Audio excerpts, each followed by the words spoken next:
এদিন ভারতীয় জনতা পার্টির একটি প্রেস কনফারেন্সে উপস্থিত হন রাজ্যের সাংস্কৃতিক সেলের মুখপাত্র ও কনভেনার রুদ্রনীল ঘোষ।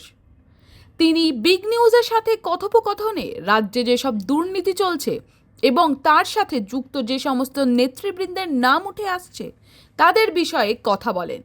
মোমবাতির দোকান নেই কলকাতায় বলে কটাক্ষ করলেন মুখ্যমন্ত্রীকে। আসুন দেখে নিই আর কি বললেন তিনি। এই যে প্রতিনিয়ত নতুন নতুন দুর্নীতির নাম উঠে আসছে, প্রথমে ছিল রেশন বন্টন দুর্নীতি, তারপর আবার এলো নিয়োগ দুর্নীতি, এবার নতুন করে শোনা যাচ্ছে শৌচাগার নির্মাণ দুর্নীতি। তার জন্য কি বলতে চান আপনি? দুর্নীতির যদি সারা পৃথিবীতে কোনো ইনস্টিটিউশন খোলা হয়, এই তৃণমূল প্রমাণ করছে যে তারাই এই ইউনিভার্সিটি খোলবার একমাত্র যোগ্য প্রতিষ্ঠান হতে পারে। আর অবশ্যই এই দুর্নীতি ইউনিভার্সিটি তার নাম হবে এবং সেখানে পুরো যে তৃণমূলের যে মন্ত্রিসভা রয়েছে বা তাদের নেতৃত্ব রয়েছে তারাই principal, vice principal, professor, lecturer এই হবার যোগ্য। এটা তারা প্রমাণ করছে। এত ইনোভেটিভ ওয়েতে দুর্নীতি এ সারা পৃথিবী আগে দেখেনি। যে রোজ একটা করে আপনারা খবর করছেন সংবাদ মাধ্যম, খবরের শেষ হবার আগেই আর একটা দুর্নীতির খবর পাওয়া যাচ্ছে এবং কোর্ট মনিটর তদন্ত হচ্ছে এবং কোর্ট নির্দেশ দিচ্ছেন। রাজ্য সরকারি পুলিশ তারা যে পক্ষপাত দুষ্ট তা সর্ব জায়গায় প্রমাণিত বলেই কেন্দ্রীয় এজেন্সিগুলোর ওপরে নির্দেশ দিচ্ছেন মহামান্য হাইকোর্ট, এবং তাতে তৃণমূল বেজায় চটে যাচ্ছে যে চোর কেন ধরা হবে, চোর আমাদের দলের সম্পদ, ঠিক আছে, চুরি আমাদের অধিকার, এরকম একটা ওদের ব্যাপার আছে। আর বাকি বিস্তারিত ব্যাপার তৃণমূলের যারা বাকাড়ম্বর মুখপাত্র আছেন, যারা মিথ্যা কথা বলেন অম্লান বদনে, তারা বলতে পারবেন। কারণ এই ম্যানিফেস্টোগুলো, তৃণমূল দলের তো কোনো ম্যানিফেস্টো নেই। রাজ্য চালাভাবে কী করে, শিল্পনীতি কী, শিক্ষানীতি কী, অর্থনীতি কী, ওদের নেই। ওদের একটাই আছে, দুর্নীতি নীতি কী, সেই বিষয়ে ওরা বলতে পারবে, আমরা পারবো না। তিনি সরাসরি কটাক্ষের তীর দাগলেন কংগ্রেস ও তৃণমূল কংগ্রেসের দিকে। তিনি কংগ্রেসকে বাবা এবং তৃণমূল কংগ্রেসকে সন্তান বলেন। এখন তো আপনি নিশ্চয়ই শুনেছেন কংগ্রেসের উপর ইডি, কংগ্রেসের একজন নেতার উপর ইডি ছাপা মেরেছিল এবং অনেক টাকা উদ্ধার হয় সেখান থেকে। তো আপনি সেখানে কি বলতে চাইবেন? মানে চারিদিকে দুর্নীতিই ছড়িয়ে আছে, তো এবার কংগ্রেসও এখানে নাম লিখিয়ে নিয়েছে, এবার আপনি কি বলবেন? না, কংগ্রেস অনেক আগেই নাম লিখিয়ে রেখেছিল। কংগ্রেসের একটা পুরনো আভিজাত্য আছে, এটা ভুললে চলবে না। তারা তৃণমূলের মতো এটা নয় যে নেতা মন্ত্রী তাদের বান্ধবী লোকজনের বাড়ি থেকে 30 লাখ, 30 কোটি, 50 কোটি, না। তৃণমূল কংগ্রেসের যারা পিতা, জন্মদাতা, তাদের নাম তো কংগ্রেস, এ আমরা কেউ অস্বীকার করতে পারি না। তো ফলত বাবার সম্পত্তি, বাবার চুরি কেন সন্তানের থেকে ছোট হবে? এটা তো লেগাসি বলে ব্যাপার আছে। তিনি অধীর রঞ্জন চৌধুরীকেও সরাসরি কটাক্ষ করলেন। কংগ্রেসের একজন মাত্র সাংসদের কাছ থেকে ওই 300 না 400 কোটি পাওয়া গেছে, এটা পরম্পরার একটা সূত্র দেয়। এ বিষয়ে তৃণমূলের সঙ্গে বা তৃণমূলের বিভিন্ন দুর্নীতিবাজ নেতা নেত্রীকে হঠাৎ করে ভালো বলা, অধীর চৌধুরী এই বিষয়ে আলোকপাত করতে পারবেন, বা কংগ্রেসের বড় নেতারা, যে তারা তৃণমূলের থেকে আরও শিখছে, মানে ছেলের থেকে বাবা শিখছে, নাকি আসলে বাবার থেকে সন্তান তৃণমূল কংগ্রেস শিখে এসেছিল। এটা কংগ্রেস, তৃণমূল কংগ্রেসের দুর্নীতির আর কি বা শিক্ষার ব্যাপার। আমরা কি বলবো, মানুষ দেখছেন যে একজন মাত্র কংগ্রেসের সাংসদের বাড়ি থেকে এই টাকা। আবার এরা স্বপ্ন দেখে নাকি লুঠের বিরুদ্ধে, জনগণের জন্য তারা জোটবদ্ধ সরকার করবে সমস্ত। তাহলে পুরো চোরেরাই মিলেই যে এরাই যে একটা ইন্ডি জোট, এটা তো প্রমাণিত হয়ে যাচ্ছে। আর খুব দিশেহারা হয়ে গেছে হচ্ছে সিপিএম, যে সিপিএম অনেক আগে স্লোগান দিয়েছিল রাহুল গান্ধী প্রিয়াঙ্কা গান্ধীর বাবা, ইন্দিরা গান্ধীর ছেলে, গলি গলি মে শোর হ্যায়, রাজীব গান্ধী চোর হ্যায়। তো কংগ্রেসকে সর্বভারতীয় স্তরে চোর বলে যে তাদের গৌরব বাড়ানো বা অপমান করার কাজ এই সিপিএম করেছিল।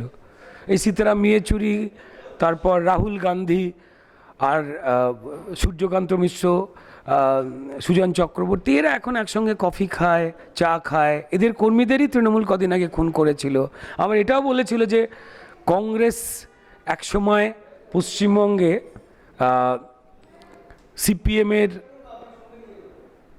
ক্যাডারদের একে অপরের হাতে খুনোখুনি করেছিল। এরা বলতো যে কংগ্রেসের সিদ্ধার্থ শঙ্কর রায়ের আমলের সময় যে কমরেডদের রক্তে কংগ্রেস ভাত মেখে খেয়েছে, সেই হাতের সঙ্গে এরা হাত ধরেছে। তো এরা একটা সার্কাস করছে, শীত পড়েছে এবং সময় কাটানোর জন্য একটা ইন্ডি জোট খুলেছে, তা স্পষ্ট। কেউ যায় কেউ যায় না, কাউকে ডাকা হয় কাউকে ডাকা হয় না, কারুর জন্য কখনো চেয়ার খালি রাখে, আবার সে যখন দুর্নীতিতে বেশি করে জড়িয়ে যায় দেখতে পাওয়া যায়, আবার সেই চেয়ার গুটিয়ে রেখে দেয়। ওটা খুব মজা করছে মানুষকে নিয়ে। আগে তবে মানুষ বোকা নয়। এই কংগ্রেস, সিপিআইএম এবং তৃণমূল, তারা যে বেসিক্যালি চুরি জোচ্চুরির একটা পরিকল্পিত একটা জোট তৈরি করার চেষ্টা করছে দেশকে লুটবার জন্য, তার জন্য একটা সময় কাটাবার চেষ্টা, স্পষ্ট। এরা কোনোদিনই কেন্দ্রীয় সরকারের ক্ষমতায় আসবেন না এবং বিভিন্ন রাজ্যে এদের হাল সামনে আমরা দেখতেই পেয়েছি, কি আগেও দেখেছি, আগামীতেও দেখব, এই আর কি। অরবিন্দ কেজরিওয়ালকে কি বললেন রুদ্রনীল ঘোষ? তাহলে আইএনডিআই এর জোট কি তাহলে দুর্নীতিবাদদের জোট জোট বলা যেতে পারে? দেখুন, এই উত্তর অরবিন্দ কেজরিওয়ালও বলতে পারবেন, যার প্রচুর মন্ত্রীরা বিভিন্ন রকম মদ টদ দুর্নীতির জন্য জেলে রয়েছেন। কদিন আগেই তার আবার মুখ্যমন্ত্রী আর এক তাদের দলের, তার বিরুদ্ধে তো তার স্ত্রী কি সমস্ত মদ খেয়ে কী সব অত্যাচার করা, নাকি পোশাক না পরে ঘোরাটোরার ভিডিও তা আসছে, আমরা তো নয়। তার স্ত্রী তো বিরোধী দল করেন না, তাই না? আপের পাঞ্জাবের মুখ্যমন্ত্রীর স্ত্রী, তিনিও কী সব বলছেন, বিভিন্ন রকম দুর্নীতি হয়েছে, তার জন্য আপের সেকেন্ড ইন কমান্ড জেল টেলে তারা যায়।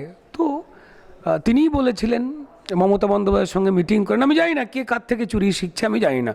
ওনারা বড় বড় মানুষ, তারাই বলতে পারবেন যে আমাকে মমতাজি চুরি শেখালো, নাই মমতাজি বলবে যে আমাকে কেজরিওয়ালজি চুরি শেখালো, আমরা জানি না। কলকাতা ইন্টারন্যাশনাল ফিল্ম ফেস্টিভ্যালের সম্বন্ধে রুদ্রনীল সরাসরি লুট করার অভিযোগ হানলেন মুখ্যমন্ত্রী মমতা বন্দ্যোপাধ্যায়ের বিরুদ্ধে।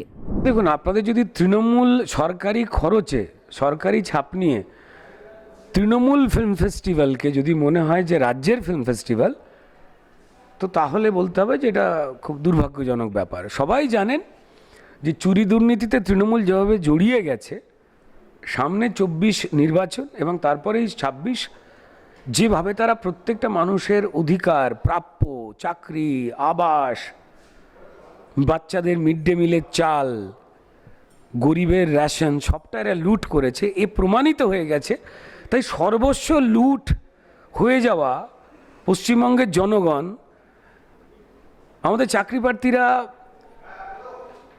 রাসমণি তিনি মাথার চুল কামিয়ে ফেললেন, অথচ মাথার চুল লজ্জায় কামাবার যারা ওদের চাকরি চুরি করার জন্য ওরা রাস্তায় বসে রয়েছে, আবার ওদের ঠকাবার জন্য এই চোর দলের মুখপাত্রকে পাঠিয়ে দিয়ে আবার একটা ভুলভাল বুঝিয়ে একটা সময় কাটাবার একটা তাল হচ্ছে, সবাই জানে।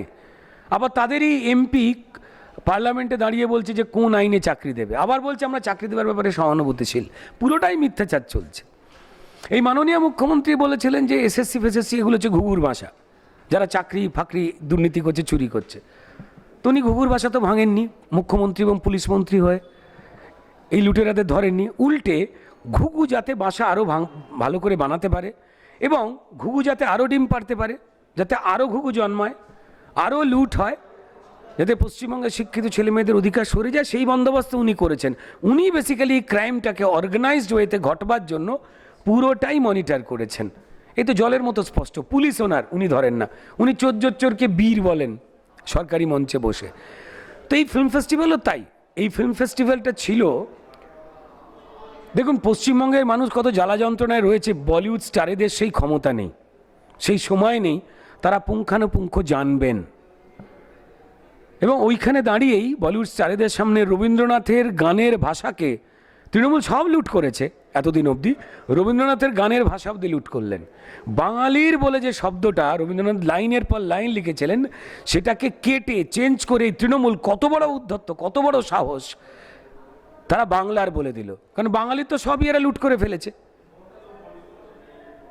তাই বাঙালির শব্দটাকে উড়িয়ে দিয়েছে, এটা করতে পারে না। এবং এটাকে যারা যে শিল্পীরা এই গান গেয়েছেন, যাদের বুকে রবীন্দ্রনাথ রয়েছে, তারাও কিন্তু ইনডিরেক্টলি অপরাধের সঙ্গে জড়িয়ে গেলেন। এবং পশ্চিমবঙ্গের সভ্য সমাজ যারা বলেন, যারা নাকি অনেক বোঝেন, তারা গরিবের চাল ডাল, চাকরি, প্রাকৃতিক সম্পদ, কয়লা, গরু, বালি, job card, ration, mid day মিলের চাল, মানে সমস্ত কিছু চুরি হতে দেখেছেন। দেখে এরা তৃণমূলকে লুট করতে প্রশ্রয় দিয়েছেন ইনডাইরেক্টলি। সরাসরি এরা তো কেউ চুরির সঙ্গে জড়িয়ে নয়, কিন্তু এরা প্রতিবাদ বন্ধ করে নিয়ে এরা দায়ী। এবং সেদিন যে ঘটনা ঘটলো, রবীন্দ্রনাথের গানের ভাষাও এরা চুরি করে ফেললো, সেক্ষেত্রেও তারা খুব দুর্ভাগ্যজনক দায়ী। আমি হাত জোড় করে বলবো এই শিল্পীদের, বুদ্ধিজীবীদের এই অন্যায়টা থেকে সরে আসতে। তো এই ফেস্টিভ্যালটা করাই হয়েছে 2024-এর আগে মুখ্যমন্ত্রীর পাশে, যাতে বম্বে স্টারেরা দাঁড়ালে সহজ সরল পশ্চিমবঙ্গবাসী কয়েকজন রয়েছে এখনও যারা এই ছবি দেখে মনে করবে না না, কে বললো যে এর দল চুরি করেছে, এর দল চুরি করে, এনার সরকার চুরি করে। এরা ভালো, না হলে কি সালমান খান দাঁড়াতো? এরা ভালো, নাহলে কি সোনাক্ষী দাঁড়াতো? এরা ভালো, নাকি শত্রুঘ্ন সিনহা, সোনাক্ষী সিনহা আসতো? তারা জানে না যে বাইরের রাজ্য থেকে আসা এই শত্রুঘ্ন সিনহা, তিনি আমাদের রাজ্যে আসানসোল থেকে জিতেছেন ভোটে, তাই মেয়েকে নিয়ে বেড়াতে এসছে। যদিও রোজ থাকা উচিত এই রাজ্যে, উনি তো থাকেন না। তো 2024-এর আগে যে যে শিল্পী টিল্পীদের আপনারা দেখতে পেয়েছেন, তাদের অধিকাংশই ছিল রিহার্সাল, যে কারা কারা তৃণমূলের চুরি জেনেও আবার মানুষ ঠকাবার কাজে কোনো কিছুর বিনিময়ে তৃণমূলকে ভোট দিন, নিজের লুট আরও নিশ্চিত করুন, সেই প্রচারে নামবেন। তো এটা ছিল তৃণমূলের ফিল্ম ফেস্টিভ্যাল, নজর ঘোরাবার জন্য। আর 24-এর প্রচারে কোন কোন তারকাকে আপনারা দেখবেন, কিছুর বিনিময়ে নিশ্চয়ই তারা যাবেন, তা আমরা জানি না কি ডিল হয়েছে, সেইটারই ঝলক। আর এটাতে আপনার আমার ট্যাক্সের টাকা নষ্ট হলো। ছেলেমেয়েরা যেখানে মাথা চুল কামাচ্ছে, চাকরি পাচ্ছে না, যেখানে সব চুরি হচ্ছে, ডিএ দিতে পারছে না, কনস্টেবল নিয়োগ করতে পারছে না, চুরি রাহাজানি বেড়ে যাচ্ছে, পুলিশকে অথর্ব বানিয়ে রেখে দিচ্ছে, ঠিক সেখানে দাঁড়িয়ে যেখানে রাজ্য সরকার, মমতা বন্দ্যোপাধ্যায় 1 বছর আগে থেকে নিজেই প্রশাসনিক সভায় এসে বলছেন এই রাস্তাঘাট করতে বলবেন না, টাকা নেই, সেখানে মানুষের ট্যাক্সের টাকা কষ্ট করে এই ধ্যাসটামির ফিল্ম ফেস্টিভ্যাল করা হলো। আমরা ফিল্ম ফেস্টিভ্যালের কেউ বিরুদ্ধে নয়, আমি সাজবো কখন? যখন আমার পেটে ভাত আছে। ফিল্ম ফেস্টিভ্যাল না হয়ে গেলে তো শুটিং আটকাতো না। বেছে বেছে তাদেরকেই ফিল্ম ফেস্টিভ্যালে, সেই শিল্পীদের, সেই পরিচালকদের, সেই ইন্টেলেকচুয়াল, সেই শিক্ষিত মানুষদের ডাকা হয়নি যারা তৃণমূলের লুট, চুরি, জোচ্চুরি দেখে সোশ্যাল মিডিয়ায় হোক বা মিডিয়ায় কথা বলেন, সত্যি কথা বলেন, তাদের ডাকা হয়নি। যারা এই তৃণমূলের চুরি জোচ্চুরি অন্যায় দেখে মুখ বন্ধ করে থাকেন, হয় পুরস্কার বা ভাতা বা আরও কোনো কিছু হতে পারে। মোমবাতি মিছিল করতে ভুলে গেছেন, কারণ কলকাতায় মোমবাতির দোকান নেই। অন্য রাজ্যে ফুসকুড়ি হয়ে গেলে এরা ঘামাচি হয়েছে বলে এই রাজ্যে মিছিল করতেন। তো তারা খুব ডাক পেয়েছেন, তারা মঞ্চে উঠেছেন, মুখ্যমন্ত্রীর আশেপাশে ঘুরেছেন। অর্থাৎ চোরের মোটামুটি প্রত্যক্ষ বা পরোক্ষ যারা সমর্থনকারী, যারা পশ্চিমবঙ্গের মানুষ সে লুট হচ্ছে, কারা লুট করছে দেখেও চুপ করে রয়েছেন, দুর্ভাগ্যজনক তারা ছিলেন। আর যারা সত্যি কথা বলেন, যারা এই রাজ্যটাকে আসলে ভালোবাসেন, এই রাজ্যের মানুষকে ভালোবাসেন, তাদের বিজেপি করবার দরকার নেই বিরোধী দল। আমরা সত্যি কথা বলছি বলে আমাদের প্রায় 200-র উপরে কর্মী খুন হয়ে গেছেন। আমাদের মুখ বন্ধ করার চেষ্টা হচ্ছে, কারণ আমরা মানুষের চোখ খুলে দিচ্ছি, মানুষ আমাদের কাছে চলে আসছেন।